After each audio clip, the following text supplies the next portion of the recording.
भारतीय अर्थव्यवस्था के लक्षण, परंपरागत लक्षण और आधुनिक लक्षण। भारतीय अर्थव्यवस्था के परंपरागत लक्षण। फर्स्ट, कृषि पर अत्यधिक दबाव, कुल जीडीपी का 15%, रोजगार का 48%। कृषि पर जनसंख्या का अत्यधिक दबाव, निम्न औद्योगिकीकरण के कारण।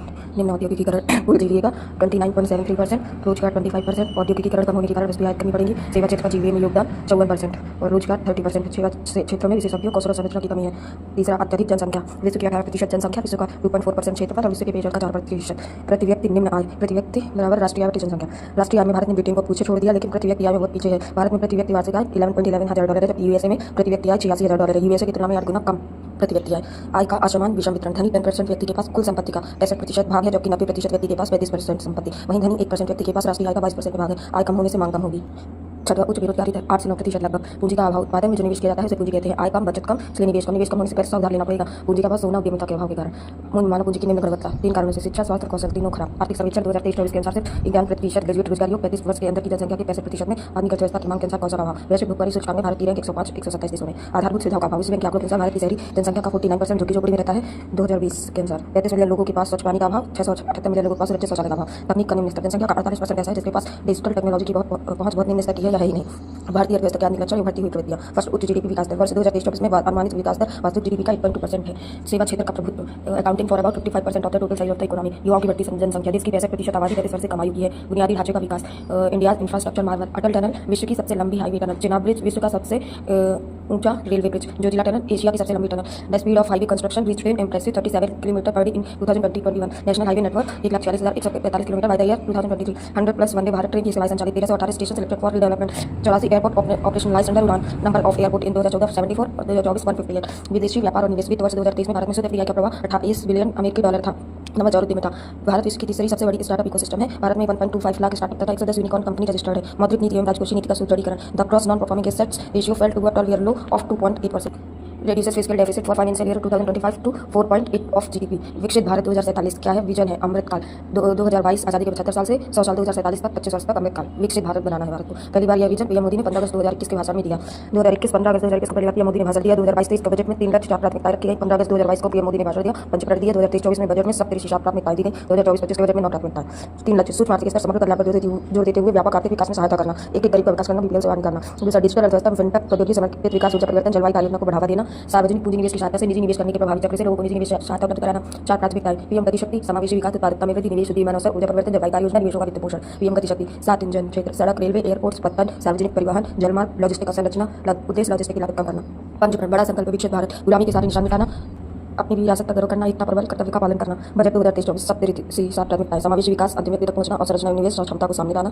हरित विकास, युवा शक्ति, वित्तीय क्षेत्र। बजट 2024-25 में 9 प्राथमिकताएं, कृषि में उत्पादकता एवं अनुकूलनीयता, रोजगार तथा कौशल प्रशिक्षण, समावेशी मानव संसाधन विकास तथा सामाजिक न्याय, निर्माण एवं सेवाएं, शहरी विकास, ऊर्जा सुरक्षा, अवसंरचना, नवाचार, अनुसंधान और विकास, अगली पीढ़ी के सुधार। पहला, कृषि में उत्पादकता एवं अनुकूलनीयता, परिवर्तनकारी कृषि अनुसंधान ने शुरू करना। 32 कृषि की 108 बागवानी। प्राकृतिक कृषि, बाहरी किसी भी चीज का उपयोग नहीं करना, जीरो बजट फार्मिंग। अगले 2 वर्षों में 1 करोड़ किसान प्राकृतिक कृषि प्रारंभ करेंगे। 10,000 जैव आदान संसाधन केंद्र, दलहन तिलहन मिशन, सब्जी उत्पादन और आपूर्ति श्रृंखला। कृषि के लिए डिजिटल सार्वजनिक संरचना, मौसम पूर्वानुमान, ई मंडी, झींगा उत्पादन व निर्यात, राष्ट्रीय सहकारिता नीति, छोटे छोटे किसानों को जोड़कर बड़ी जमीन पर खेती करना, उत्पादकता बढ़ाने के लिए। रोजगार तथा कौशल प्रशिक्षण, रोजगार संबंधी प्रोत्साहन 3 योजनाएं। पहली बार रोजगार पाने वाले को कंपनी ईपीएफओ में कर्मचारी को रजिस्टर करेगी। पहले 1 माह का वेतन सरकार देगी, अधिकतम 15,000 रुपये। दूसरा, विनिर्माण क्षेत्र में रोजगार सृजन, कर्मचारी व नियोक्ता को पहले 4 वर्षों में ईपीएफओ में उनके अंशदान में प्रोत्साहन।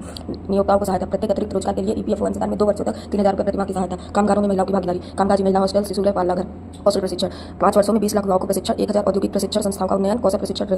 थर्ड, समावेशी मानव संसाधन विकास तथा सामाजिक न्याय, समावेशी दृष्टिकोण। प्रधानमंत्री विश्वकर्मा योजना, स्किल डेवलपमेंट के लिए प्रधानमंत्री Svanidhi, street vendor Atmanirbhar Nidhi. Street vendor को 10,000 रुपये का गारंटी फ्री लोन। राष्ट्रीय आजीविका मिशन, बीपीएल वाले परिवारों को सेल्फ हेल्प ग्रुप बनाया जाएगा और इसको बैंक लोन मिलेगा। स्टैंड अप लोन, महिलाओं और एसटी को लोन। पूर्वोदय, बिहार, झारखंड, पश्चिम बंगाल, उड़ीसा प्रदेश का विकास। पीएम आवास योजना, 3 करोड़ अतिरिक्त मकान, महिला संचालित विकास मेला द्वारा लीड किया जाएगा। प्रधानमंत्री जनजातीय उन्नयन क्रम अभियान, 63,000 5 करोड़ जनजातीय लोगों को लाभ। पूर्वोत्तर क्षेत्र में भारतीय डाक भुगतान बैंक 100 से अधिक शाखाएं। चौथा, विनिर्माण एवं सेवाएं, एमएसएमई को बढ़ावा देने के लिए सहायता गारंटी योजना, सरकार गारंटी लेगी लोन के लिए। नया आकलन मॉडल, साख के लिए ज्यादा लोन मिल सके। मुद्रा ऋण 3 कैटेगरी, शिशु, किशोर, तरुण प्लस भी आ गया। समय से लोन चुकाने वाले लाभ होने पर 10 लाख की जगह 20 लाख तक लोन मिलेगा तरुण प्लस वालों को। TReDS platform, trade receiver, electronic discounting system. MSME अपने इनवॉइस बेचकर कैश ले सकती है। 500 करोड़ वार्षिक टर्नओवर वाली कंपनी बच खरीद सकती थी, इसे घटाकर 250 करोड़ किया गया। ई कॉमर्स निर्यात केंद्र, एमएसएमई को निर्यात में मदद करने के लिए। 500 शीर्ष कंपनियों में 5 वर्षों में 1 करोड़ युवाओं को इंटर्नशिप, 5,000 रुपये प्रतिमाह भत्ता, 6,000 रुपये सहायता। 100 शहरों में औद्योगिक पार्क, औद्योगिक गलियारा विकास कार्यक्रम के तहत 12 औद्योगिक पार्क। किराए का आवास, रेंटल हाउस। शहरी विकास केंद्रों के रूप में शहर आवागमन उन्मुखी विकास, 30 लाख से अधिक जनसंख्या वाले 14 शहर। शहरी आवास, प्रधानमंत्री आवास योजना शहरी 2.0, 1 करोड़ घर, जलापूर्ति व स्वच्छता 100 बड़े शहरों के लिए, स्ट्रीट मार्केट अगले 5 वर्षों में 100 स्ट्रीट फूड हब, स्टाम्प शुल्क दरें कम की जाएंगी, वर्तमान 12.5%, महिलाओं द्वारा खरीदी गई संपत्ति की दरें और कम की जाएंगी, वर्तमान 10%, ऊर्जा सुरक्षा अगर किसी को 24/7 महीने लागत पर बिजली ऊर्जा मिल जाए इसे ऊर्जा सुरक्षा कहते हैं। ऊर्जा परिवर्तन, सौर ऊर्जा, पवन ऊर्जा, पीएम सूर्यधर मुफ्त बिजली योजना, 1 करोड़ घरों को प्रतिमाह 300 यूनिट, पंप स्टोरेज पॉलिसी, छोटे तथा मॉड्यूलर परमाणु रिएक्टरों का विकास, उन्नत ultra super critical thermal power plant, NTPC plus bill का 800 मेगावाट का, हार्ड टू उद्योगों के लिए रोड मैप, ऐसी इंडस्ट्री जो ज्यादा ऊर्जा खर्च करना नहीं छोड़ सकती इनके लिए पीएटी परफॉर्म अचीव ट्रेड पद्धति से इंडियन कार्बन मार्केट जो टारगेट से कम बिजली खर्च करेगा उससे जो पॉइंट्स मिलेंगे वो ट्रेड कर सकेगा। पारंपरिक एमएसएमई को सहायता, 60 तांबा तथा सिरामिक क्लस्टर में ऊर्जा ऑडिट, अगले चरण में 100 अन्य cluster, trade platform, trade receivable, electronic stamping system, सिर्फ एमएसएमई के बिल ऑफ एक्सचेंज लगाया जाएगा। सम्मिलित होने के लिए कारोबार की सीमा 500 करोड़ रुपए से घटाकर 250 करोड़ रुपए। ई कॉमर्स निर्यात केंद्र, $2 बिलियन भारत का ई कॉमर्स निर्यात, अवसंरचना, 3 राज्य द्वारा निवेश, वीजीएफ वाइबिलिटी गैप फंडिंग के द्वारा निजी निवेश को बढ़ावा, प्रधानमंत्री ग्राम सड़क योजना चरण चौथा प्रारंभ, 25,000 गांव शुरू 25 दिसंबर 2000, पहले 1000 जनसंख्या पे अब 500 जनसंख्या, ट्राइबल हिल और डेजर्ट एरिया में 500 जनसंख्या में पहले होता था 250 पे, सिंचाई व बाढ़ उपशमन, त्वरित सिंचाई लाभ कार्यक्रम, कोसी मेची लिंक परियोजना, पर्यटन, गया के विष्णुपद मंदिर, बोधगया की महाबोधि मंदिर, राजगीर का विश्व तीर्थंकर में निशुल्क का मंदिर, सप्तऋषि शाद घर में जलधारा, नालंदा, नवाचार अनुसंधान विकास अनुसंधान, नेशनल रिसर्च फंड, निजी क्षेत्र के लिए 1 लाख करोड़ रुपए का वित्तीय फंड, अंतरिक्ष अर्थव्यवस्था के लिए 10 वर्षों में 5 गुना 1000 करोड़ की निधि, अगली पीढ़ी के सुधार, आर्थिक नीति फ्रेमवर्क, राज्यों को 50 वर्ष की ब्याज मुक्त ऋण, राज्य सरकारों द्वारा भूमि संबंधी सुधार, ग्रामीण भूमि संबंधी कार्य, ULPN unique plan parcel identification number, मानचित्रों का डिजिटलीकरण, शहरी भूमि संबंधी सुधार, श्रम संबंधी सुधार, ई श्रम पोर्टल, जलवायु वित्त के लिए टैक्सोनॉमी, ऐसी अर्थव्यवस्था जो जलवायु परिवर्तन रोकने के लिए टैक्स के द्वारा पैसा जुटा ले, एफडीआई व ओवरसीज निवेश के लिए नियमों व विनियमों को सरल किया जाएगा, एनपीएस 18 वर्ष से कम उम्र के बच्चों के लिए न्यूनतम 1000 रुपए प्रतिमाह एनपीएस में मामला जमा कर सकते हैं, व्यवसाय करने की आसानी, ईज ऑफ डूइंग बिजनेस, जन विश्वास बिल 2.0, डाटा व सांख्यिकी, डिजिटल भारत मिशन, नई पेंशन योजना, एनपीएस, भारत विकसित भारत के बन सकता है। 2023 में वैश्विक वृद्धि में दूसरा सबसे बड़ा योगदान करता 15%, 773 मिलियन उपभोक्ताओं का बाजार, पेटेंट फाइल करने में विश्व का छठवां देश, 2023 में 90,309, जलवायु परिवर्तन संबंध रोकने में विश्व में 10वां स्थान, दुनिया को विकसित भारत की आवश्यकता क्यों है, विश्व का ग्रोथ इंजन है, दक्षिण एशिया विकसित देशों के लिए रोड मैप विजन प्रस्तुत करेगा, दुनिया को तीसरे विश्व युद्ध से विकसित भारत भी बचा सकता है, इसमें चल रहे संकटों के शांतिपूर्ण समाधान के लिए विकसित भारत की आवश्यकता, निःशस्त्रीकरण कर दो, दुनिया को जलवायु परिवर्तन से बचाने का मॉडल भारत दे सकता है, अंतर्राष्ट्रीय संस्थाओं में भागीदारी मिलेगी, विकसित होने पर विकसित भारत की समस्त चुनौतियां, आर्थिक, सामाजिक, प्रशासनिक, पर्यावरणीय, राजनीतिक, तकनीकी श्रेणी, आर्थिक चुनौतियां, घरेलू कमजोर घरेलू मांग, कोविड के बाद और विकसित भारत बनने के लिए वर्तमान $3.7 ट्रिलियन से $30 ट्रिलियन अर्थव्यवस्था नहीं होगी, उच्च बेरोजगारी दर, अपर्याप्त इंफ्रास्ट्रक्चर, प्रतिकूल भुगतान संतुलन, कर्ज का उच्च अनुपात, आर्थिक विषमता, सामाजिक चुनौतियां, जातिगत भेदभाव, लैंगिक भेदभाव, निम्न साक्षरता, शिक्षा की निम्न गुणवत्ता, स्वास्थ्य का निम्न स्तर, पलायन, सांप्रदायिकता, राजनीतिक चुनौतियां, अपराधीकरण, जाति धर्म की राजनीति, दलबदल, राजनीतिक भ्रष्टाचार, राजनीतिक संस्थाओं की दुर्बलता, नीतिगत पंगुता, राजनीतिक अस्थिरता, प्रशासनिक चुनौतियां, भ्रष्टाचार, लालफिताशाही, राजनीतिक हस्तक्षेप, असंवेदनशीलता, तकनीक चुनौतियां, तकनीक पिछड़ापन, साइबर अपराध, डिजिटल डिवाइड, अपर्याप्त डिजिटल इंफ्रास्ट्रक्चर, शोध व अनुसंधान की अपेक्षा, कौशल अंतराल, पर्यावरणीय चुनौतियां, जलवायु परिवर्तन, प्रदूषण, निर्वनीकरण, जैव विविधता, अपशिष्ट प्रबंधन का अभाव, मृदा अपरदन, आपदाएं, सुरक्षा या सैन्य चुनौतियां, सीमा विवाद, सेना के आधुनिकीकरण का अभाव, अच्छा बजट, अपर्याप्त नक्सलवाद, आतंकवाद, ड्रग्स, राष्ट्रीय आय, एक वित्तीय वर्ष में घरेलू सीमा के अंदर उत्पादित अंतिम वस्तुओं सेवाओं का आंतरिक मूल्य, घरेलू सीमा, भौगोलिक क्षेत्रफल, जल सीमा, exclusive economic zone, 200 nautical mile तक, एयरलाइंस, ट्रक्स, बस, दूतावास, अंटार्कटिका, आर्कटिक में बने कैंप, राष्ट्रीय आय गणना की विधियां या अवधारणाएं, उत्पादन, आउटपुट विधि, आय विधि, व्यय विधि, हरित जीडीपी, उत्पादन या आउटपुट मेथड, जो राष्ट्रीय आय की परिभाषा वही जीडीपी की परिभाषा, जीडीपी माइनस मूल्यह्रास, एनडीपी, निवल घरेलू उत्पाद, जीएनपी बराबर जीडीपी प्लस विदेशों में भारतीय आय माइनस भारत में विदेशी आय, फिर जीएनपी माइनस मूल्यह्रास बराबर एनएनपी, निकल राष्ट्रीय उत्पाद, एनएनपी को ही नेशनल इनकम बोलते हैं, फिर करंट प्राइस चालू वर्तमान कीमत, कांस्टेंट प्राइस स्थिर कीमत, फैक्टर कॉस्ट लागत कीमत, मार्केट प्राइस बाजार मूल्य पर। स्थिर कीमत पे हमेशा राष्ट्रीय आय निकाली जाती है क्योंकि करंट प्राइस पर सही कैलकुलेशन नहीं हो पाती। जैसे 2023 में 10 साइकिल 2000 रुपये की तो 20,000 रुपये, 2024 में 8 साइकिल उत्पादक की और ये करंट प्राइस 3,000 का तो 24,000, इससे जीडीपी की सही गणना नहीं हो पाती। स्थिर कीमत पर एक बेस ईयर मान लिया जाता है, जैसे 2004-5 माना गया था, वर्तमान में 2015 में 2011-12, 2017-18 बेस ईयर लिया जाता है। जैसे 2011-12 में 10 साइकिल बनी, 2000 की 20,000, 2012-13 में 8 साइकिल बनी, तो बेस ईयर तो 11 का है तो उसकी तभी की कीमत ली जाएगी 2000 तो 16,000, इससे राष्ट्रीय का सही पता चलता है। बेस ईयर वही चुना जाता है जब कीमतें मध्यम हो, जीडीपी की गणना के लिए कांस्टेंट प्राइस ज़्यादा एक्यूरेट होता है। फैक्टर कॉस्ट लागत कीमत, लागत में उत्पादन की ताकत, सैलरी, रेंट, इंटरेस्ट और प्रॉफिट मतलब श्रमिक, भवन, पूंजी, उद्यमिता, मार्केट प्राइस बाजार मूल्य, फैक्टर कॉस्ट में सब्सिडी माइनस कर देते हैं और इनडायरेक्ट टैक्स प्लस कर देते हैं तो मार्केट प्राइस आ जाता है। भारत सरकार जीडीपी मार्केट प्राइस पर कैलकुलेट करने लगी 2015 से। जीडीपी अपस्फीति कारक, GDP deflator, GDP current price upon GDP constant price, इससे जीडीपी गणना में महंगाई की भूमिका का पता करने के लिए करंट प्राइस पे जीडीपी, नॉमिनल जीडीपी बोलते हैं इसको, मौद्रिक जीडीपी, और कांस्टेंट प्राइस पे जीडीपी, रियल जीडीपी, वास्तविक GDP. GDP market price, GNP market price, NNP market price minus indirect tax plus subsidy तो आ जाती है एनएनपी फैक्टर कॉस्ट में, इसका मतलब नेशनल इनकम। नेशनल इनकम जनसंख्या, प्रति व्यक्ति आय माइनस डायरेक्ट टैक्स, प्रति व्यक्ति डिस्पोजल आय, प्रयोज्य आय आ जाती है। तो पर कैपिटल डिस्पोजल आय, पर capital income, national income, NNP factor cost, NNP market price, NNP GNP market price, GDP market price. राष्ट्रीय आय 2023-24 में वर्तमान कीमतों पर 256 लाख करोड़, स्थिर मूल्यों पर 148 लाख करोड़। प्रति व्यक्ति आय वर्तमान कीमतों पर 1.84 लाख रुपए वार्षिक, स्थिर मूल्यों पर 1.06 लाख रुपए वार्षिक।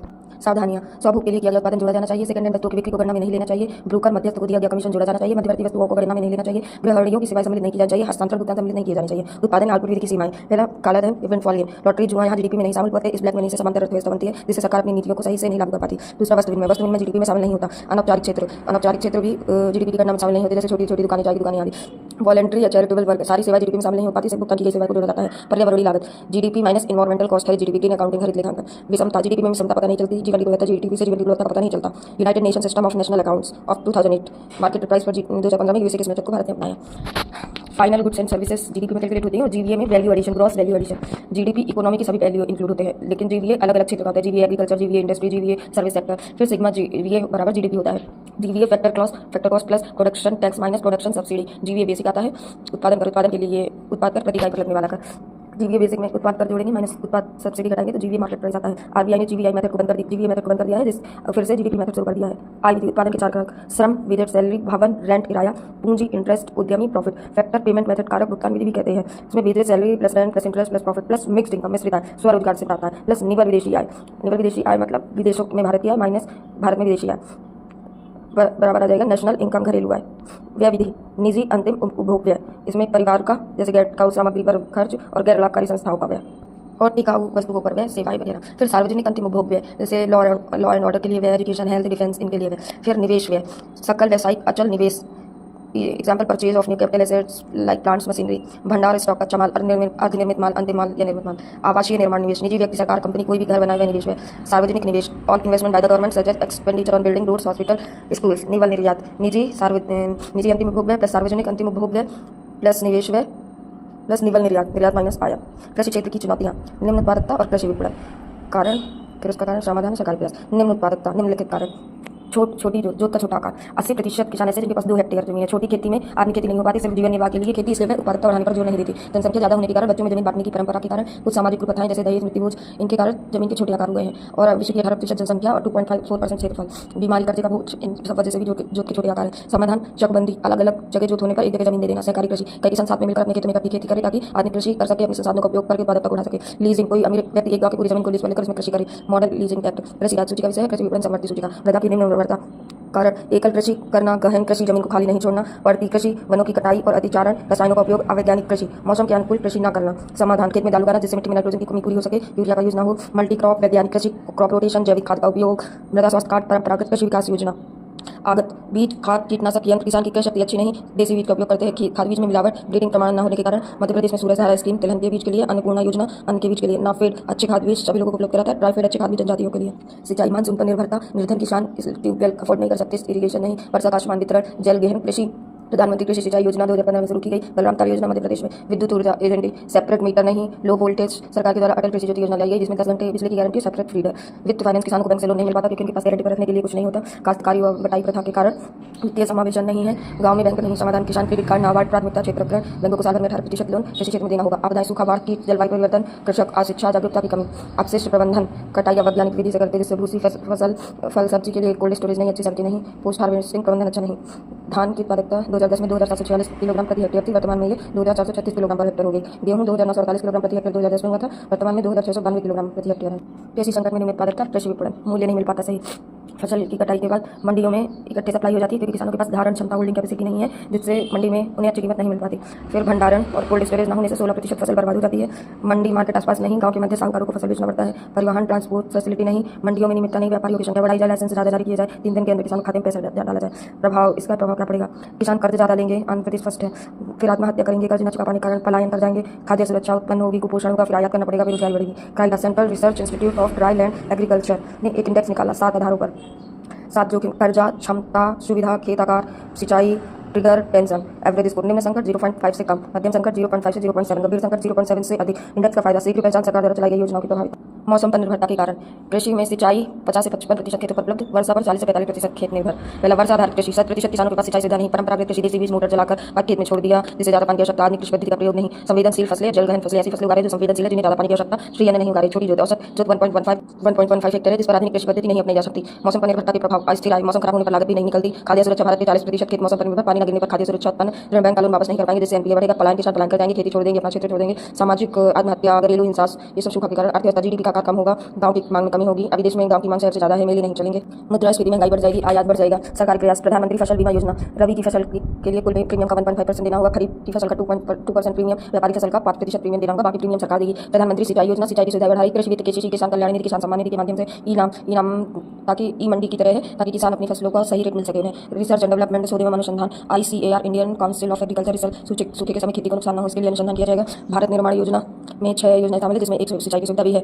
योजनाएं PM किसान सम्मान निधि, प्रधानमंत्री किसान सम्मान निधि योजना, प्रारंभ 2019, गोरखपुर उत्तर प्रदेश से, प्रभावी 1 दिसंबर 2018 से। पात्रता, भू अभिलेख में नाम होना चाहिए कृषक का, अधिकतम 2 हेक्टेयर भूमि, सीमांत वाला भू किसान के लिए। FRA फॉरेस्ट राइट एक्ट 2006 में पट्टा, साल भर में 6,000 रुपये, 3 किस्तों में। उद्देश्य वित्तीय सहायता, साहूकारों को शोषण से मुक्ति, उच्च गुणवत्ता आगत, आधुनिक कृषि उत्पादकता बढ़ाना, कृषक आय बढ़ाना, बीमा की तरह कार्य करेगा। सीमाएं, अनुत्पादक कार्यों में खर्च, टाइमिंग सही समय पर नहीं उपलब्ध होता, गेहूं धान पर ज्यादा निवेश करते हैं किसान तो फसल की विविधता नहीं हो पा रही। अपर्याप्त भू अभिलेख, भारत के सभी खेत भू अभिलेख में नहीं चढ़े। काश्तकार या बटाई व कृषि मजदूर के खाते में पैसा नहीं। वित्तीय समावेशन, जिस कृषक का बैंक अकाउंट नहीं उसके खाते में पैसे नहीं। सुझाव, सहायता राशि में वृद्धि, भू अभिलेखों का कंप्यूटरीकरण, कृषि सीजन के दौरान ट्रांसफर, बोगस नाम हटाना, काश्तकार और कृषक मजदूर का कार्ड बनाना। वित्तीय समावेशन। दूसरा, NMSA, national mission for sustainable agriculture, इस लॉन्च का हुई उद्देश्य, रणनीतियां, आयाम, घटक, सब mission scheme. NAPCC, national action plan on climate change, 30 जून 2008 को आया। NAPCC के 8 मिशन में से एक है NMSA, national mission for sustainable agriculture, 2010 में लॉन्च हुआ। जलवायु परिवर्तन पर राष्ट्रीय कार्य योजना के अंतर्गत NMSA के उद्देश्य, खेती को अधिक उत्पादक, सतत, लाभदायक, जलवायु अनुकूल बनाने के लिए स्थान विशेष एकीकृत संयुक्त कृषि पद्धतियों को बढ़ावा देना, मृदा और आर्द्रता नमी के संरक्षण के द्वारा प्राकृतिक संसाधनों का संरक्षण करना, मृदा स्वास्थ्य प्रबंधन पद्धतियों को अपनाना, मृदा उर्वरता मानचित्रण, मृदा परीक्षण, उर्वरकों का विवेकपूर्ण उपयोग के द्वारा, जल संसाधनों के सर्वोत्तम उचित उपयोग के द्वारा प्रतिबूंद अधिक फसल प्राप्त करना। NMSA के साथ अन्य मिशन मिला देना, जैसे NMAET, कृषि विस्तार तकनीकी, NFSM, national food security mission, NICRA, सूखे के लिए। वर्षा आधारित क्षेत्र में जितनी योजनाएं चल रही हैं उन्हें MSA के समन्वय के साथ चलाया जाए, जैसे NICRA, MNREGA, IWMP, RKVY etcetera. समन्वय, खेती से जुड़े विभागों और मंत्रालय में समन्वय स्थापित करना। NAPCC के तत्वाधान में राष्ट्रीय सतत कृषि मिशन के प्रमुख लक्ष्यों को पूरा करने के लिए प्रभावी अंतर विभागीय मंत्रालय समन्वय स्थापित करना। फसल प्रतिरूप, क्रॉप पैटर्न क्या है, किसी दिए गए क्षेत्र में एक सीजन के दौरान फसलों का क्या वितरण और क्रम है। फसल चक्र या चरण, फसल प्रतिरूप, फसल चक्र एक खेत में, फसल प्रतिरूप एक क्षेत्र में, फसल चक्र में फोकस मृदा और कीट में, फसल प्रतिरूप में फोकस जलवायु और वहाँ के बाजार में। समय सीमा, फसल चक्र के लिए 1 से 2 वर्ष, फसल प्रतिरूप के लिए अधिक समय 10 से 15 साल। फसल प्रतिरूप को प्रभावित करने वाले कारक, भौतिक कारक, जैसे मृदा, जलवायु, तापमान, आर्द्रता। सामाजिक कारक, कृषि पर निर्भर जनसंख्या, खाद्यान्न, कृषि पर निर्भर तत्व, व्यापारिक कृषि, वहाँ की संस्कृति, फूड हैबिट। ऐतिहासिक कारक, जैसे चाय, कॉफी, आलू। आर्थिक कारक, आगत, उपलब्धता, बीमा, MSP, बाजार की मांग। बुनियादी सुविधाएं, सिंचाई, परिवहन, भंडारण, वितरण, प्रसंस्करण, बिजली। सरकारी प्रयास, MSP नीतियाँ, हरित क्रांति 2.0। फसल प्रणाली के प्रकार, ऋतु के आधार पर, खरीफ सीजन में धान, कपास, मक्का, दालें, मूंगफली, जूट। रबी सीजन, गेहूं, चना, जौ, सरसों, आलू। जायद सीजन में सब्जियां, फल। फसलों की गहनता के आधार पर, एकल फसली, बहुफसली, मिश्रित फसली, अंतर फसली कृषि। वर्तमान फसल प्रणाली के लक्षण, अनाज की प्रधानता, निम्न उत्पादकता, पलायन के कारण व्यावसायिक फसलों में कमी, मोटे अनाज की उपेक्षा, गहन कृषि, बोए गए क्षेत्र में वृद्धि। वर्तमान फसल पैटर्न का प्रभाव, उर्वरकों, कीटनाशकों के उपयोग में वृद्धि, जल की मांग में वृद्धि, वनों का क्षरण, मृदा क्षरण, लाभ का समान वितरण। वर्तमान प्रवृत्तियां, बाजार उन्मुखता, सतत पद्धतियां, तकनीकी का प्रयोग। फसल पैटर्न को सुधारने के सुझाव, विविधीकरण, जलवायु अनुकूल, वायदा बाजार से जोड़ना, अनुबंध कृषि, जलगहन खेती को हतोत्साहित, कृषि विज्ञान केंद्र से कृषक को जोड़ना। NMSA की रणनीति, national mission on sustainable agriculture. एकीकृत कृषि पद्धति, खेती, पशुपालन, मत्स्य पालन, वृक्षारोपण, मुर्गी पालन। आजीविका के अवसरों को बढ़ाने, खाद्य सुरक्षा सुनिश्चित करने और पूरक अपशिष्ट उत्पादन प्रणालियों के माध्यम से फसल विफलता से होने वाले जोखिम को कम करने के लिए फसलों का शोधन, मत्स्य पालन, वृक्षारोपण, चारा का आधारित समग्र खेती को शामिल करते हुए एकीकृत कृषि प्रणाली को बढ़ावा देना। संसाधनों का संरक्षण करने वाली तकनीकी, संसाधन संरक्षण प्रौद्योगिकियों, खेत पर और खेत के बाहर दोनों को लोकप्रिय बनाना तथा ऐसी पद्धति को लागू करना जो चरम जलवायु घटनाओं या आपदाओं जैसे लंबे समय तक सूखा, बाढ़ आदि के समय प्रयासों में सहायता करेंगी। जल संसाधन का प्रबंधन, उपलब्ध जल संसाधनों के प्रभावी प्रबंधन को बढ़ावा देना और मांग एवं आपूर्ति पक्ष प्रबंधन समाधानों के साथ प्रौद्योगिकियों के अनुप्रयोग के माध्यम से जल उपयोग दक्षता को बढ़ाना। एग्रोनॉमिक विधियां, उच्च कृषि उत्पादकता, उन्नत मृदा उपचार, बढ़ी हुई जल धारण क्षमता, रसायनों, ऊर्जा का विवेकपूर्ण उपयोग और बढ़ी हुई मृदा कार्बन भंडारण के लिए उन्नत कृषि पद्धतियों को प्रोत्साहित करना। डेटाबेस ऑन सॉइल रिसोर्सेस, स्थान और मृदा विशिष्ट फसल प्रबंधन प्रथाओं को अपनाने और उर्वरक उपयोग को अनुकूलित करने के लिए भूमि उपयोग सर्वेक्षण, मृदा प्रोफाइल अध्ययन और GIS प्लेटफॉर्म पर मृदा विश्लेषण के माध्यम से मृदा संसाधनों पर डेटाबेस बनाना। छठवां, एकीकृत पोषक प्रबंधन विधियां, मृदा स्वास्थ्य में सुधार, फसल उत्पादकता में वृद्धि, भूमि एवं जल संसाधनों की गुणवत्ता बनाए रखने के लिए स्थान और फसल विशिष्ट एकीकृत पोषक तत्व प्रबंधन प्रथाओं को बढ़ावा देना।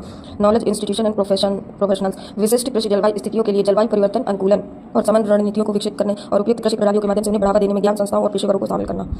जलवायु परिवर्तन पर राष्ट्रीय कार्य योजना के तत्वाधान में NMSA के मिशन दस्तावेज में रेखांकित हस्तक्षेपों के कार्यान्वयन के लिए संपर्क, समीक्षा और समन्वय हेतु मंच की स्थापना करना।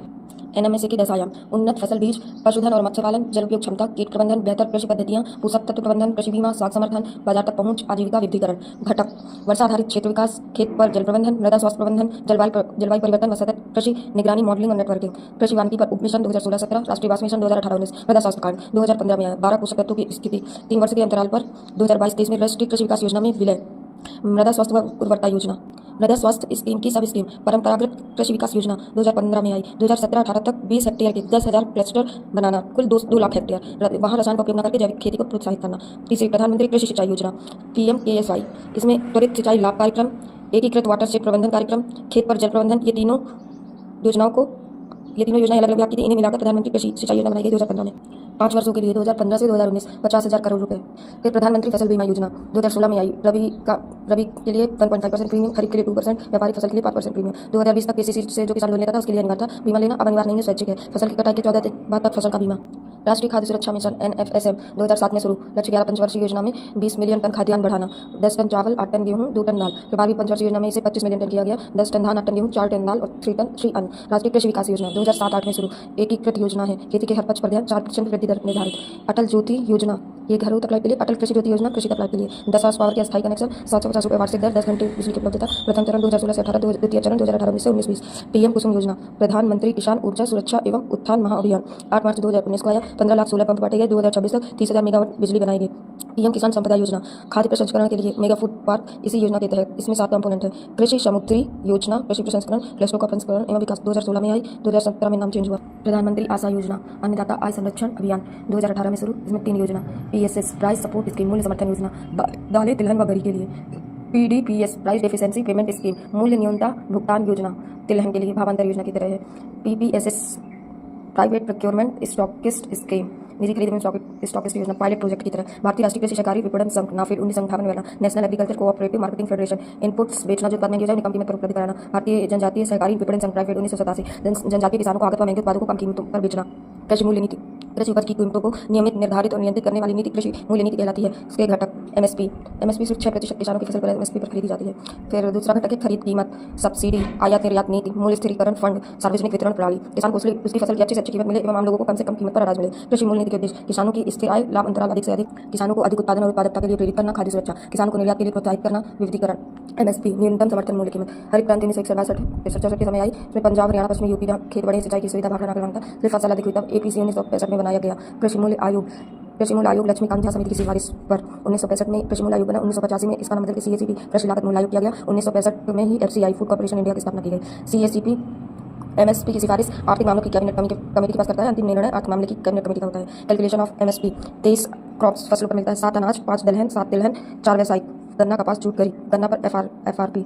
फर्स्ट A2 विधि, इसमें किसान के सभी प्रत्यक्ष खर्चों को जोड़कर MSP निर्धारित की जाती है। फिर A2 + FL विधि, A2 में मतलब सभी प्रत्यक्ष खर्चे प्लस FL मतलब स्वयं और उसके घर के अन्य सदस्यों के द्वारा जो काम किया गया है वो लागत हुई। फिर C2 विधि, C2 में A2 + FL प्लस स्वयं की भूमि का लगान प्लस स्वयं की पूंजी का लगान भी जोड़ा जाता है। स्वामीनाथन समिति ने C2 + 50% MSP निर्धारित करने के लिए कहा था। वर्तमान में A2 + FL + 50% MSP दी जा रही है। C3 विधि हनुमंत राव समिति ने दी थी। इसमें A2 + FL plus land rent, capital rent plus किसान को 10% अधिक दिया जाता है, बाकी लेबर से अधिक, क्योंकि वो अपने प्रबंधन की कौशल का भी यूज करता है।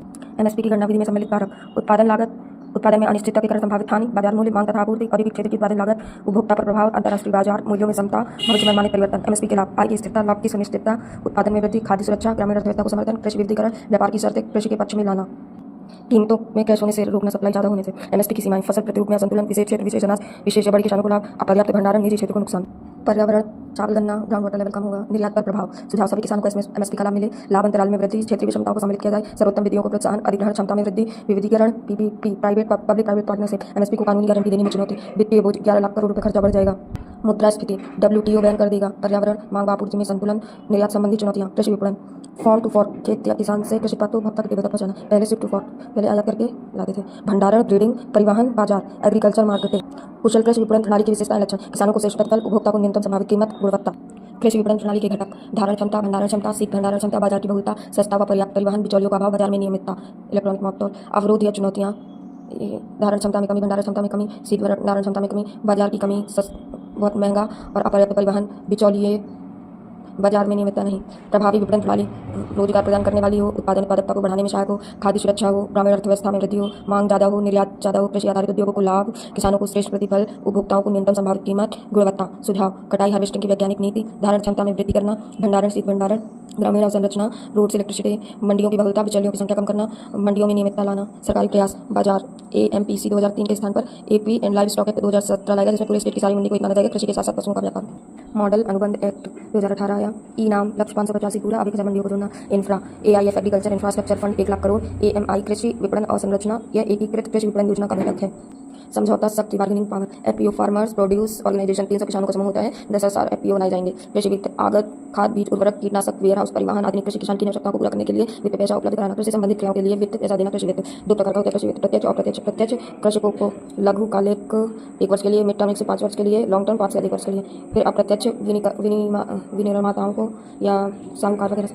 स्रोत औपचारिक संस्थागत एग्जाम्पल बैंक कम ब्याज दर पर प्रोसेस करते हैं। अनौपचारिक गैर संस्थागत भूस्वामी साहूकार रिश्तेदारों से ज़्यादा ब्याज दर प्रोसेस सरल। कृषि वित्त की प्रासंगिकता या आवश्यकता। उच्च गुणवत्ता की आगत आधुनिक कृषि हल के स्थान पर ट्रैक्टर, रेहड़ के स्थान पर पंप, स्प्रिंकलर, श्रमिक के स्थान पर मशीन, इंफ्रा भंडारण, शीत भंडारण, परिवहन, ऊर्जा, बिजली बाजार, ट्रेडिंग, इलेक्ट्रॉनिक माप तौल। कृषि वित्त के लाभ। उत्पादन क्षमता, उत्पादन उत्पादकता में वृद्धि, खाद्य सुरक्षा, कृषकों की आय में वृद्धि, कृषि में निवेश, ग्रामीण अर्थव्यवस्था में वृद्धि, निर्यात में वृद्धि, विदेशी मुद्रा भंडार में वृद्धि, पलायन कम, कृषि आधारित उद्योग में रोजगार में वृद्धि, गरीबी कम होगी। कृषि वित्त की चुनौतियां। ग्रामीण क्षेत्रों में अपर्याप्त बैंकों का कवरेज, जटिल प्रक्रिया, लाल फीताशाही, भ्रष्टाचार, बंधक, काश्तकार या श्रमिक को लोन नहीं मिलता, काश्तकार जागरूकता का अभाव, वित्तीय समावेशन का अभाव, बैंकों वित्तीय संस्थाओं की उदासीनता, जलवायु परिवर्तन से होने वाले नुकसान से किसान ऋण चुकाने में असमर्थ। सरकारी प्रयास। फर्स्ट 1951 से 69 राष्ट्रीय साख परिषद का गठन किया गया।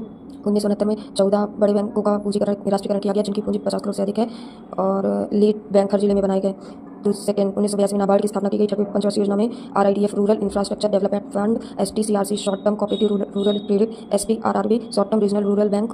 2 अक्टूबर 1975 को RRB की स्थापना की गई। प्रथम बैंक फर्स्ट था।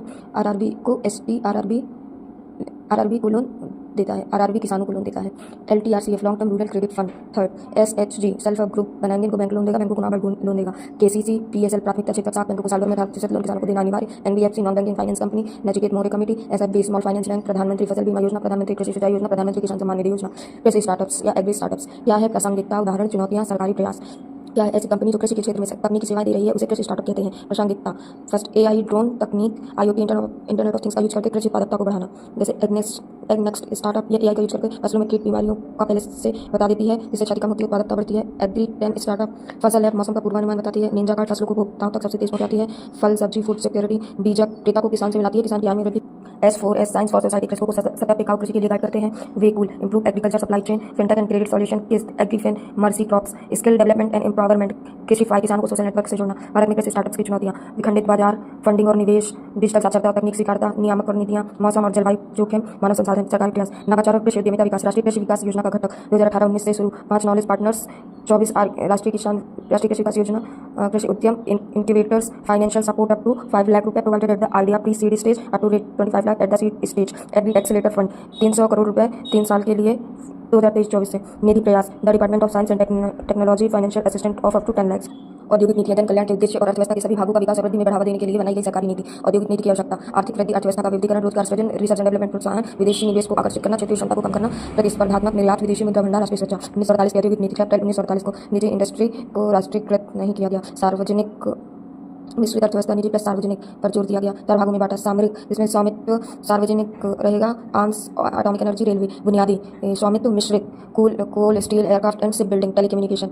थर्ड महत्वपूर्ण की स्वामित्व निजी बट सरकार की निगरानी में, chemical, rubber, cement, automobile. Fourth अन्य अदर स्वामित्व निजी, प्राइवेट। सेकंड 1956 की औद्योगिक नीति। 30 अप्रैल 1956 को 3 भागों में बांटा। अनुसूची A, अनुसूची B, अनुसूची C। अनुसूची A में सरकार के अंडर 17 उद्योग आएंगे, डिफेंस, रेलवे, स्टील, कोल, एयरक्राफ्ट। अनुसूची बी में सरकार और निजी क्षेत्र दोनों आएंगे, 12 उद्योग आएंगे, मिनरल्स, मशीन, टूल्स, फर्टिलाइजर्स। अनुसूची 3 में प्राइवेट और अदर। 1977 की औद्योगिक नीति। 3 भागों में उद्योगों को बांटा गया। लघु क्षेत्र, लघु उद्योग, घरेलू एवं कुटीर उद्योग।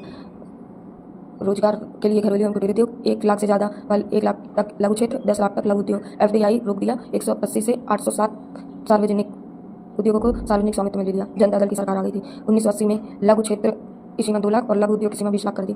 1956 की औद्योगिक नीति को Bible of state capitalism, constitution of Indian economy कहा जाता है। फिर 1951 की नई आर्थिक औद्योगिक नीति। पब्लिक सार्वजनिक घाटे, निर्यात नहीं, विदेशी मुद्रा भंडार नहीं।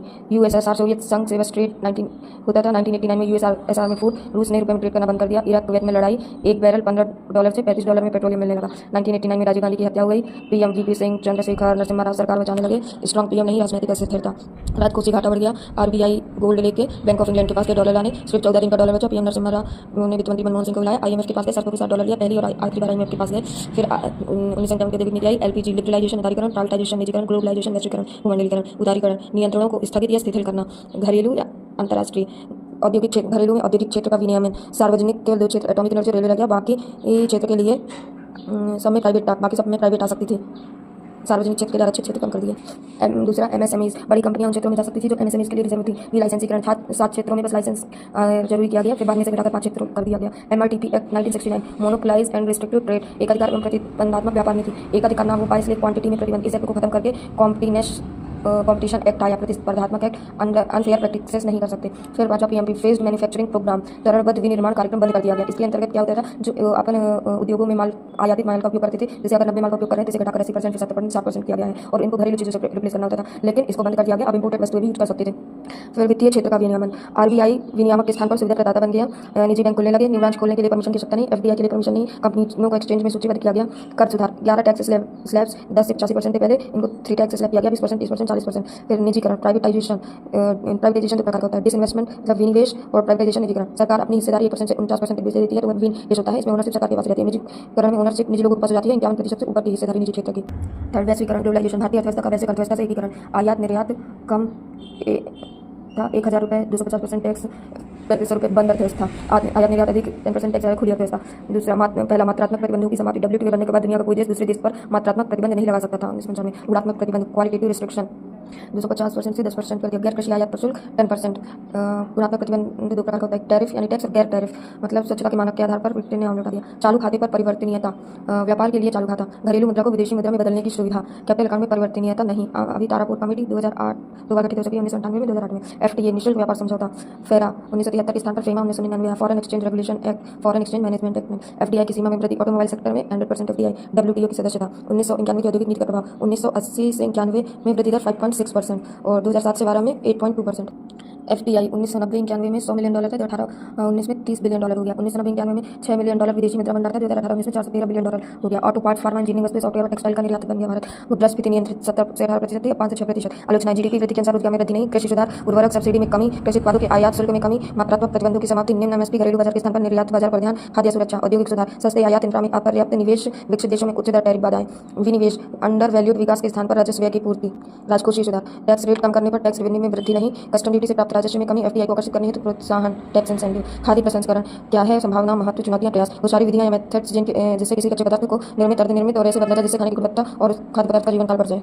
संभावना क्षेत्र क्या है, आपूर्ति पक्ष, मांग पक्ष। आपूर्ति पक्ष, विश्व की प्रमुख 26 जलवायु में से लगभग 15 प्रकार की जलवायु भारत में, जलवायु विविधता से उत्पादन में विविधता, 20 प्रकार के कृषि जलवायु क्षेत्र, विश्व की 60 प्रकार की मृदाओं में 46 प्रकार की मृदा, फल और सब्जियों के उत्पादन में विश्व का दूसरा स्थान, कृषि भूमि में विश्व का दूसरा स्थान, खाद्यान्न उत्पादन में पहला स्थान, दूध उत्पादन में पहला स्थान, मत्स्य उत्पादन में तीसरा स्थान। मांग पक्ष, विशाल जनसंख्या, बढ़ता हुआ शहरीकरण, भारत में साक्षरता का बढ़ता स्तर, पोषक तत्वों के संबंध में जागरूकता में वृद्धि, आय स्तर में वृद्धि, महत्व कृषकों को लाभ, फसल विविधीकरण, रोजगार, पंजीकृत संगठित क्षेत्र का 12.41% रोजगार, प्रसंस्करण से पलायन, प्रवसन में कमी, अर्थव्यवस्था में योगदान 14% ऑफ मैन्युफैक्चरिंग GDP, कृषि उत्पादों की वेस्टेज में कमी, पोषण स्तर, निर्यात, accounting for 23.4% of agriculture food export, 13% of total export. FDI $6.73 billion, FDI equity inflow during April 2014 to March 24। चुनौतियां, वित्त का अभाव, अनुचित परियोजना मूल्यांकन, बैंक अनिच्छा, उदासीन, विलंब, ब्याज दर अधिक, उत्पादन, पुरानी प्रौद्योगिकी, कच्चा माल की कमी, कुशल मानव संसाधन का अभाव, औद्योगिक नीति अस्पष्टता, अत्यंत कठोर कानून क्रियान्वयन का अभाव, आधारभूत संरचना भंडार गृह भंडार की कमी, पर्याप्त परिवहन नहीं, प्रयोगशालाओं का अभाव, 24/7 बिजली नहीं, विपणन संबंधी चुनौतियां, MNC मल्टीनेशनल कंपनी से प्रतिस्पर्धा, स्वच्छता संबंधी प्रावधान दूसरे देशों में नहीं, खाद्य प्रसंस्करण उद्योगों के स्थानीयकरण हेतु उत्तरदायी कारक, कच्चा माल सस्ते सापेक्ष, भूमि, ऊर्जा, पूंजी, परिवहन, बाजार, खाद्य प्रसंस्करण उद्योगों के लिए सरकारी प्रयास, खाद्य प्रसंस्करण उद्योग मंत्रालय की स्थापना जुलाई 1988 में, 15 अक्टूबर 1999 को कृषि मंत्रालय के अधीन विभाग के रूप में लाया, 6 सितंबर 2001 को पुनः स्वतंत्र मंत्रालय के रूप में स्थापित किया। वर्तमान मंत्री चिराग पासवान। प्रधानमंत्री किसान संपदा योजना, पूर्व नाम संपदा कृषि समुद्री उत्पाद प्रसंस्करण एवं कृषि प्रसंस्करण क्लस्टर विकास योजना, 3 मई 2017 को। 2016 से 20 के लिए 6000 करोड़ रुपए। 7 घटक पहला मेगा फूड पार्क 2008 से लागू, हब एवं स्पोक मॉडल, एक हब होगा मेगा फूड पार्क और उसके सब हब होंगे कई सारे, वो खेतों से जुड़े रहेंगे, खेतों से संग्रहण करेंगे, कलेक्शन सेंटर ये हब, फिर ये हब मेगा फूड पार्क हमें पूरा अनाज देंगे। मध्य प्रदेश में mega food park, Avanti mega food park Dewas में, Indus mega food park Khargone में, food park Malanpur, Bhind, Baraudi, Shivpuri, Chakkakhedi, Mandsaur, Nimrani Khargone, Pawarkheda logistic park, Itarsi, Narmadapuram, Bagai Narmadapuram, Bhorgaon, Chhindwara, Maneri, Mandla. एकीकृत कोल्ड चेन एवं मूल्यवर्धन अवसंरचना 2008 में शुरू, प्रारंभ उद्देश्य खेत से लेकर उपभोक्ता तक बिना किसी बाधा के एकीकृत शीत श्रृंखला एवं परिरक्षण और संरचना सुविधाएं उपलब्ध कराना। विभिन्न घटक, खेत स्तर तथा केंद्रों पर न्यूनतम प्रसंस्करण केंद्र, तौल, छटाई, ग्रेडिंग, वैक्सीन, पैकिंग, प्रीशीतलन, नियंत्रित वातावरण, संशोधित वातावरण, सामान भंडारण, त्वरित प्रशीतन, चल प्रीशीतलन, ट्रेनें तथा रिफर ट्रक, वितरण हब पर शीतलन, प्रदीपन सुविधा, प्रति परियोजना अधिकतम 10 करोड़ रुपए का अनुदान, खाद्य प्रसंस्करण और परिरक्षण क्षमता स्टेशन विस्तार योजना, परियोजना की लागत 35%, अधिकतम 5 करोड़ की सहायता। पिछले राज्यों में 50% 5 करोड़ तक, north east and difficult areas namely Himalayan state, Himachal Pradesh, Jammu Kashmir, Uttarakhand state notified ITDP areas and island. खाद्य प्रसंस्करण क्लस्टर और संरचना सृजन के लिए स्कीम, क्लस्टर में न्यूनतम 25 करोड़ के निवेश से 5 खाद्य प्रसंस्करण इकाइयों की स्थापना। बैकवर्ड एवं फॉरवर्ड लिंकेज स्टेशन स्कीम, अनुदान परियोजना का 35% अनुदान परियोजना का 35% अन्य पिछले राज्यों में 50%, अधिकतम 5 करोड़ रुपए। गुणवत्ता आश्वासन स्कीम, गुणवत्ता नियंत्रण खाद्य परिरक्षण प्रयोगशाला ISO 22000 ISO 9000, मानव संसाधन एवं संस्थान सब स्कीम की of Kisan Sampada Yojana, operation green scheme, top to total, top था पहले टोमेटो, अनियन और पोटैटो के लिए, फिर टोटल 2018-19 के बजट में घोषणा, स्कीम अप्रूव ऑन 10 जून 2021-22 में 22 फल व सब्जी के लिए 500 करोड़ रुपए मूल्य स्थिरीकरण, नोडल एजेंसी नाफेड, पिछले 3 वर्ष के औसत बाजार मूल्य से कम, पिछले वर्ष की तुलना में 50% से कम, टॉप टोमेटो, अनियन, पोटैटो। खाद्य प्रसंस्करण उद्योगों के लिए उत्पादन लिफ्ट प्रोत्साहन scheme, PLIS product link incentive scheme, FPI 10,900 crore रुपए प्रोत्साहन, टैक्स में छूट, सब्सिडी। प्रधानमंत्री सूक्ष्म खाद्य प्रसंस्करण उद्योग औपचारिकरण योजना, आत्मनिर्भर भारत अभियान के अंतर्गत 29 जून 2020-25 की अवधि में 10,000 करोड़ रुपए का व्यय किया जाएगा। इसके अंडर में स्कीम PMFME योजना के अंतर्गत एक जिला एक उत्पाद लॉन्च, औद्योगिक विकास, निम्न औद्योगिक विकास के कारण परिणाम, प्रयास, स्वतंत्रता पश्चात भारत में औद्योगिक विकास के चरण, भारत में औद्योगिक पिछड़ापन के कारण, निम्न औद्योगिक विकास के कारण, ऐतिहासिक, सामाजिक, आर्थिक, तकनीक कारण, राजनीतिक कारण, पर्यावरणीय कारण, ऐतिहासिक कारण, औपनिवेशिक शोषण, अंग्रेजों द्वारा लगान ज्यादा वसूल करना, पारंपरिक उद्योगों का पतन, मुगल हस्तशिल्प खत्म, मांग खत्म, अंग्रेज 1800 ईस्वी में मशीन, सस्ता कपड़ा, सामाजिक कारण, वर्ण जाति व्यवस्था, सिर्फ वैश्विक व्यापार कर सकते हैं, निम्न साक्षरता, निम्न कौशल विकास दर, रूढ़िवादिता, नई तकनीकों को अपनाने में रूढ़िवादिता, लैंगिक भेदभाव, उद्यमिता संस्कृति का अभाव, आर्थिक कारण, पूंजी का अभाव, घरेलू पूंजी, निम्न आय बचत का निवेश, विदेशी पूंजी निवेश, 1991 तक बंद अर्थव्यवस्था, निम्न स्तरीय अवसंरचना, सड़क, 24/7 बिजली भंडार से भंडार नहीं, कृषि पर अति निर्भरता, प्रचंड बेरोजगारी, कृषि की निम्न उत्पादकता, बंद अर्थव्यवस्था, बाहरी दुनिया से प्रतिस्पर्धा नहीं, तकनीक कारण, शोध अनुसंधान में निवेश का अभाव, GDP का 0.6463% इन 2020, चीन 2.41%, US 3.47%, इजराइल 5.7%, शोध अनुसंधान खर्च करता है। नवाचार संस्कृति की अनुपस्थिति, आयात पर निर्भरता, प्रोडक्ट टेक्नोलॉजी का निर्यात, पिछड़ी हुई और निम्न तकनीक का उपयोग, गुणवत्ता नियंत्रण का अभाव, उद्योगों व शैक्षणिक संस्थाओं के मध्य साझेदारी का अभाव, पर्यावरणीय कारण, कठोर पर्यावरणीय कानून, प्राकृतिक आपदाएं,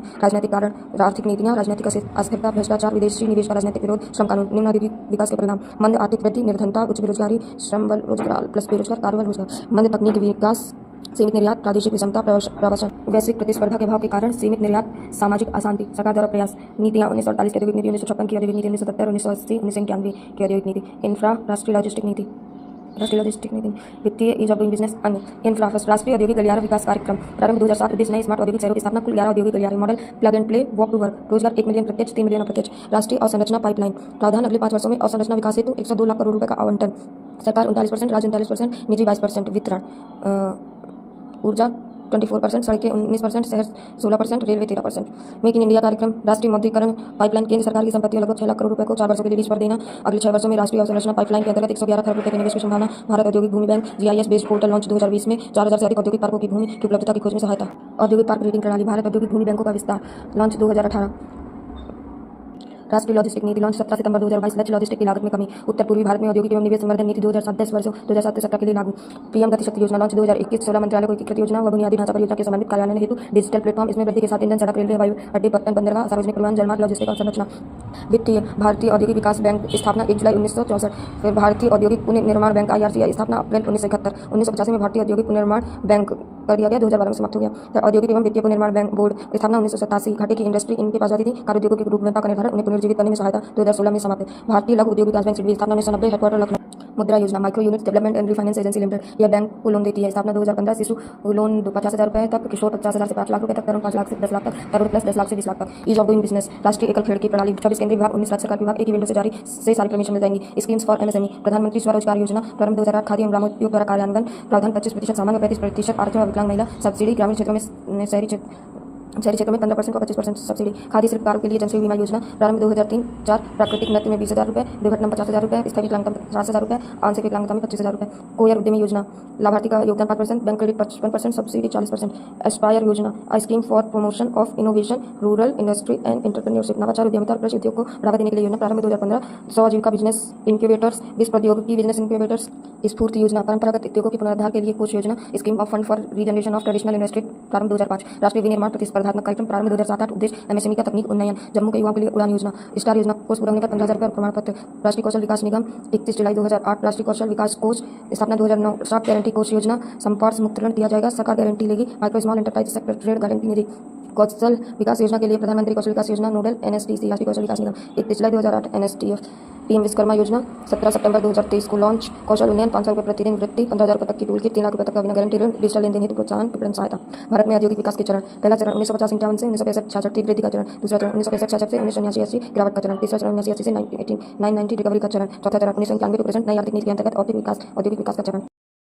भारत में औद्योगिक विकास के चरण, पहला चरण 1950-51 से 1965-66 तक तीव्र वृद्धि का चरण, दूसरा चरण 1965-66 से 1979-80 तक गिरावट का चरण, तीसरा चरण 1979-80 से 1989-90 तक रिकवरी का चरण, चौथा चरण 1991 से वर्तमान तक नई आर्थिक नीति के अंतर्गत औद्योगिक विकास का चरण। पहला चरण 1950-51 से 1965-66 तीव्र गति का चरण ड्रेन ऑफ वेल्थ बंद ब्रिटिश गवर्नमेंट के स्थान पर भारत सरकार का आना ओपनिंग योजना द्वितीय एवं तृतीय पंचवर्षीय योजना first 5 year plan 3% resources allocate second 5 year plan में 30% थर्ड 5 ईयर प्लान में 35% संसाधन वितरित किया गया। सरकार की महत्वपूर्ण भूमिका पूंजीगत माल बिजली स्टील मशीनरी एक्सेट्रा सरकार बना के दे रही थी, इन्वेस्टमेंट बढ़ा रही थी, प्रतिफल देर में इन्वेस्टमेंट ज़्यादा प्रतिफल देर में IRCI IRBI IDBI से भी उच्च आयात कर लगाकर large protection to domestic industries CSIR वैज्ञानिक औद्योगिक अनुसंधान परिषद।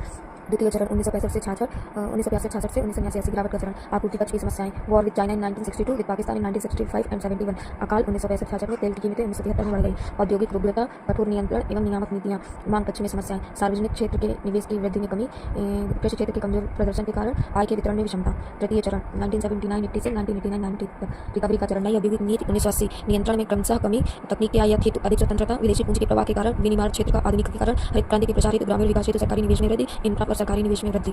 चौथा चरण 1991 से वर्तमान तक नई आर्थिक नीति के अंतर्गत औद्योगिक विकास का चरण पूर्वाध 1991 से 1995-96 तक कम उत्तरार्ध में बढ़ा IMF प्रतिबंध राजकोषीय सुधार व्यय कम करूँ। मेक इन इंडिया प्रारंभ उद्देश्य स्तंभ प्रयास उपलब्धियां चिंताएं मुद्दे बाधक तत्व सुधार वोकल फॉर लोकल के कई इनिशिएटिव में से एक मेक इन इंडिया 25 सितंबर 2014 को शुरू हुई फोकस क्षेत्र 25 लक्ष्य विनिर्माण क्षेत्र में 12 से 14% वार्षिक वृद्धि प्राप्त करना, देश के सकल घरेलू उत्पाद में विनिर्माण क्षेत्र की भागीदारी 2022 तक बढ़ाकर 25% करना, विनिर्माण क्षेत्र में 2022 तक 10 करोड़ अतिरिक्त रोजगार का सृजन करना। मेक इन इंडिया के स्तंभ नई प्रक्रिया नई अवसंरचना नई क्षेत्र नई सोच नई प्रक्रिया ईज ऑफ डूइंग बिजनेस एक की प्रणाली नई अवसंरचना औद्योगिक गलियारे स्मार्ट सिटीज उच्च गति internet UPI digital payment intellectual property right protection infra PM कौशल विकास योजना के लिए इंफ्रा नए क्षेत्र FDI ओपन रक्षा उत्पादन क्षेत्र चिकित्सा उपकरण क्षेत्र बीमा क्षेत्र निर्माण क्षेत्र रेलवे अवसंरचना नई सोच the government invest a role as a facilitator rather than a regulator नियामक से सुविधा प्रदाता। मेक इन इंडिया को सफल बनाने के लिए किए गए सरकारी प्रयास प्रोडक्शन लिंक्ड इनिशिएटिव विनिर्माण के 14 क्षेत्र उत्पादन संबंधी प्रोत्साहन PM गति शक्ति योजना इंडिया सेमीकंडक्टर मिशन राष्ट्रीय लॉजिस्टिक नीति 2022 smart city mission startup India योजना राष्ट्रीय औद्योगिक गलियारा विकास कार्यक्रम। उपलब्धियां भारत प्रतिवर्ष 400 मिलियन खिलौनों का उत्पादन करता है। 2021-22 में खिलौनों का आयात 70% से घटकर $110 मिलियन रह गया। भारत में खिलौनों के निर्यात में 2013 की तुलना में 636% की वृद्धि। दुनिया का दूसरा सबसे बड़ा मोबाइल निर्माता भारत में विदेशी प्रत्यक्ष निवेश 2014-15 में $45 बिलियन था जो 2021-22 में बढ़कर $85 बिलियन हो गया। In defence India has seen 31 fold growth in the export of products in the last 10 years as compared to financial year 2013-14 रक्षा उत्पादन निर्यात 31 गुना। India climbed from 142 in 2014 to 63 in the World Bank's Doing Business Report 2020. Over 40,000 compliances have been reduced and 3,800 provisions decriminalized. प्रावधानों वी अपराधीकरण national single window system over 75,000 approvals granted 75,000 प्रस्तावों का अनुमोदन किया गया। वैश्विक नवाचार सूचकांक 2015 में 81 से 2023 में 40वें स्थान पर। मेक इन इंडिया की चिंताएं या मुद्दे मेक इन इंडिया योजना के बावजूद 2023 में विनिर्माण क्षेत्र का योगदान 17.7 पर स्थिर 2014 से विनिर्माण क्षेत्र की विकास दर औसतन 6% रही जो कि निर्धारित 12.14% से कम है। Manufacturing workforce decline from 51 million 2017 to 35 million 2023। FDI as a percentage of GDP has averaged 1.8% from 2015 to 2023 down from 2.1% in the previous decade। Bharat का वस्तु निर्यात GDP का 10% 2013-14 में जो अब 8% 2022-23 में हो गया। मेक इन इंडिया के बाधक तत्व विदेशी पूंजी पर अधिक निर्भरता विखंडित आपूर्ति श्रृंखला असंगठित विनिर्माण क्षेत्र का प्रभुत्व वैश्विक संरक्षणवाद इन सारी बाधाओं को दूर करने के लिए 2021 में मेक इन इंडिया 2.0 आया जिसमें 27 क्षेत्रों पर फोकस किया गया। अवसंरचना इंफ्रास्ट्रक्चर अर्थ collection of all basic structure और services which are vital for economic production उन सभी बुनियादी संरचनाओं और सेवाओं का समूह जो आर्थिक उत्पादन के लिए जरूरी है। प्रकार सामाजिक अवसंरचना शिक्षा स्वास्थ्य कौशल आर्थिक अवसंरचना भौतिक अवसंरचना परिवहन रोड रेल एयर जल मार्ग पोर्ट ऊर्जा नवीकरणीय अनवीकरणीय डिजिटल अवसंरचना संचार वित्तीय अवसंरचना शेयर मार्केट बैंक मर्चेंट सामाजिक आर्थिक अवसंरचना में अंतर सामाजिक में मानव पूंजी की गुणवत्ता में वृद्धि आर्थिक भौतिक पूंजी की गुणवत्ता में वृद्धि प्रभाव सामाजिक का अप्रत्यक्ष आर्थिक का प्रत्यक्ष सामाजिक अवसंरचना का उदाहरण स्वास्थ्य शिक्षा आर्थिक अवसंरचना का उदाहरण परिवहन संचार अवसंरचना की विशेषताएं ये सार्वजनिक कल्याण के लिए विकसित होते हैं। पूंजी गहन ज्यादा पैसा लगता है लागत वापसी का अंतराल बहुत अधिक होता है सम कॉस्ट अनम्य मांग बेलोचदार मांग प्राकृतिक एकाधिकार अवसंरचना का महत्व उत्पादकता में वृद्धि जीवन की गुणवत्ता में वृद्धि जल जनित रोगों से होने वाली मृत्यु में कमी संसाधनों की गतिशीलता में वृद्धि निवेश को आकर्षित करने में सहायक रोजगार सृजन रिसर्च एंड डेवलपमेंट को प्रोत्साहन सड़क अवसंरचना से जुड़े मुद्दे ग्रामीण सड़कों का अभाव 1000 किलोमीटर स्क्वायर क्षेत्रफल में 1500 किलोमीटर लंबाई में सड़क शहरों के 1000 किलोमीटर क्षेत्र में 5300 किलोमीटर लंबाई की सड़क गुणवत्ता संबंधी मुद्दे डिजाइन संबंधी मुद्दे उचित रखरखाव का अभाव ट्रैफिक मिश्रण in India average road speed 47 kilometre per hour US में 100 किलोमीटर पर आवर चाइना में 90 किलोमीटर पर आवर अपर्याप्त निवेश राष्ट्रीय राजमार्गों पर अत्यधिक दबाव कुल सड़कों का 2% रोड ट्रैफिक का 40% वहन करते हैं। भूमि अधिग्रहण संबंधी मुद्दे पर्यावरण संबंधी मुद्दे सड़क संरचना सुधारने के सरकारी प्रयास राष्ट्रीय राजमार्ग विकास परियोजना नेशनल हाईवे डेवलपमेंट प्रोजेक्ट 1998 में शुरू हुआ फेज 1 2012 में पूर्ण स्वर्णिम चतुर्भुज 4 शहरों को जोड़ना कुल लंबाई 5846 किलोमीटर कोलकाता से चेन्नई 1684 किलोमीटर NH16 कोलकाता से Delhi 1453 kilometre NH44 NH19 Delhi से मुंबई 1419 किलोमीटर NH48 मुंबई से चेन्नई 1290 किलोमीटर NH48 चरण सेकंड उत्तर दक्षिण गलियारा लंबाई 4000 किलोमीटर NH44 पूर्व पश्चिम गलियारा लंबाई 3300 किलोमीटर NH27 चरण 4 20000 किलोमीटर लंबाई राजमार्ग का चौड़ीकरण चरण 5 में 5000 किलोमीटर सड़कों को 4 लेन सड़कों में परिवर्तित करना चरण लक्ष्य है 1000 किलोमीटर लंबे एक्सप्रेसवे का निर्माण। दूसरा, भारतमाला परियोजना नेशनल हाईवे डेवलपमेंट प्रोजेक्ट को इसमें मर्ज किया गया फ्लैगशिप सड़क नेटवर्क कार्यक्रम। प्रथम चरण 2017 में प्रारंभ। 44 आर्थिक गलियारे, लंबाई 26,200 किलोमीटर, फीडर 15,500 किलोमीटर, अंतर्राष्ट्रीय 5,300 kilometre, coastal and port connectivity, greenfield expressway 1600 kilometre, PM गति शक्ति योजना। प्रधानमंत्री ग्राम सड़क योजना 25 दिसंबर 2001 की जनगणना के अनुसार 500 जनसंख्या और 250 जनसंख्या वाले गाँव में सड़कों का निर्माण होगा। पर्वत मरुस्थलीय जनजातीय में 500 से 250।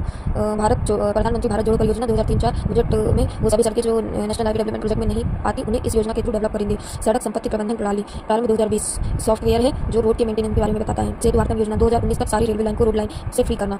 चार धाम परियोजना 889 किलोमीटर लंबी। नक्सल प्रभावित क्षेत्रों में सड़क निर्माण। सड़क आवश्यकता योजना RRP फर्स्ट नक्सल प्रभावित क्षेत्रों में रोड कनेक्टिविटी परियोजना। हरित राजमार्ग नीति 2015 टोटल हाईवे बजट का 1% हाईवे के दोनों तरफ वृक्षारोपण के लिए। रेल अवसंरचना से जुड़े मुद्दे। क्षमता से 15 गुना अधिक यात्री, daily passenger count 24 million passenger. पुराने railway 38,850 railway bridges which are more than 100 years old। सुरक्षा संबंधी मुद्दे। 313 passenger 4 employees died in 40 train accident 2023। Cross subsidy. Indian railways offers a subsidy of 47% per ticket amounting to rate 56,993 crore to keep train travel affordable. भूमि अधिग्रहण संबंधी मुद्दे, पर्यावरण संबंधी मुद्दे, कर्मचारियों की निम्न उत्पादकता। सरकारी प्रयास। सेतु भारतम योजना, अमृत भारत स्टेशन योजना 1275 रेलवे स्टेशनों को PPP मॉडल पर विकसित किया जाएगा। Rani Kamlapati railway station. अवतरण योजना railway budget 2016-17 7 mission activities. Mission 25 ton, mission 0 accident, मानव रहित crossing, Kavach TCAS train, collision avoidance system, mission pace, procurement and consumption efficiency, mission Raftaar, average speed of superfast mail express train by 25 km/h in next 5 year, mission 110% electrified, mission beyond book keeping, mission क्षमता उपयोग। समर्पित माल गलियारा। पश्चिमी समर्पित माल गलियारा UP Mumbai Japan international corporation agency 387.22 billion dollar. पूर्वी समर्पित गलियारा पंजाब से पश्चिम बंगाल, लुधियाना से दानाकुनी, विश्व बैंक के सहयोग से 124.53 बिलियन डॉलर। पीएम गति शक्ति योजना national master plan for multi modal connectivity. विकल्प योजना वेटिंग लिस्ट वाले यात्रियों को कंफर्म सीट पाने में मदद करती है जिसके तहत वे अपनी यात्रा के लिए वैकल्पिक ट्रेन श्रेणी चुन सकते हैं। राष्ट्रीय रेल संरक्षा कोष 2017-18 में आया 1 लाख करोड़ रुपए 5 साल के लिए। 2022-23 में 5 साल के लिए और बढ़ा दिया 45,000 करोड़ रुपए। प्रोजेक्ट सक्षम रेलवे कर्मचारियों को प्रशिक्षण देने का कार्यक्रम जिससे उनकी उत्पादकता और क्षमता बढ़ सके। विमानन अवसंरचना से जुड़े मुद्दे। ईंधन की उच्च लागत। कुल प्रचालन लागत का 40 से 50% सिर्फ ईंधन। जीएसटी से बाहर, इसलिए हर राज्य वेट लगाते हैं जिससे हाई टैक्स रेट। अवसंरचना चुनौतियां। एयरपोर्ट रनवे की कमी, एयरक्राफ्ट की उच्च लीज दरें, पायलटों की 12 से 15% ट्रेन पायलटों की कमी, 4,000 से 5,000 newly license pilot unemployed, airlines preferred experienced candidates due to the high cost and lengthy training, such as Vistara cancelling 10% of its flight due to pilot sick leave, Akasha Air facing disruption from abrupt pilot resignation, DGCA imposing fines on Air India for operating flights with non-qualified crew members, क्षेत्रीय linkage सीमित। Air traffic प्रबंधन में चुनौती। By the end of 2024 there was a requirement of 5428 ACTOs, a 70% increase from current levels to manage 1.2 million annual flights, airline traffic controllers। सरकारी प्रयास पर नागरिक उड्डयन नीति 2016, क्षेत्रीय लिंकेज योजना, उड़ान योजना देश का आम नागरिक 21 अक्टूबर 2016 को राष्ट्रीय नागरिक उड्डयन नीति 2016 के तहत 2500 for 1 hour flight, 3200 700 VGF viable gap funding. NABH निर्माण initiative next gen airport for Bharat. अगले 15 साल में 4 लाख करोड़ के निवेश से 100 एयरपोर्ट बनाएंगे जिससे 5 गुना क्षमता बढ़ जाएगी। एक साल में 1 बिलियन ट्रिप्स हैंडल करेंगे। ई सहज ऑनलाइन पोर्टल 100% सुरक्षा मंजूरी ऑनलाइन कर दी गई है। यह पोर्टल 24 श्रेणियों को समझ में मंजूरी देने के लिए चालू है। कृषि उड़ान, किसानों को बेहतर मूल्य दिलाने के लिए कृषि उपज को हवाई मार्ग से पहुंचाना। डीजी यात्रा दिसंबर 2022 से बायोमेट्रिक आधार प्रणाली फेस रिकॉग्निशन के द्वारा पहचान की जाएगी। जल परिवहन से जुड़े मुद्दे। अपर्याप्त अवसंरचना। 14,500 किलोमीटर ऑफ नेविगेबल वाटरवेज नौवहन योग्य जलमार्ग, लेकिन अपर्याप्त अवसंरचना के कारण 5,000 किलोमीटर जलमार्ग का उपयोग किया जा रहा है। Seasonal variation. गर्मियों में गंगा ब्रह्मपुत्र में 4 से 5 मीटर जल स्तर में कमी जिससे वर्षभर जल परिवहन संभव नहीं। सीमित कनेक्टिविटी संयोजकता। रोड रेल कनेक्टिविटी नहीं। बंदरगाहों का रोड रेल से कनेक्शन नहीं। दूसरे परिवहन से नहीं जोड़ा गया। भारत के अंदर से 0.1% माल परिवहन जलमार्ग से।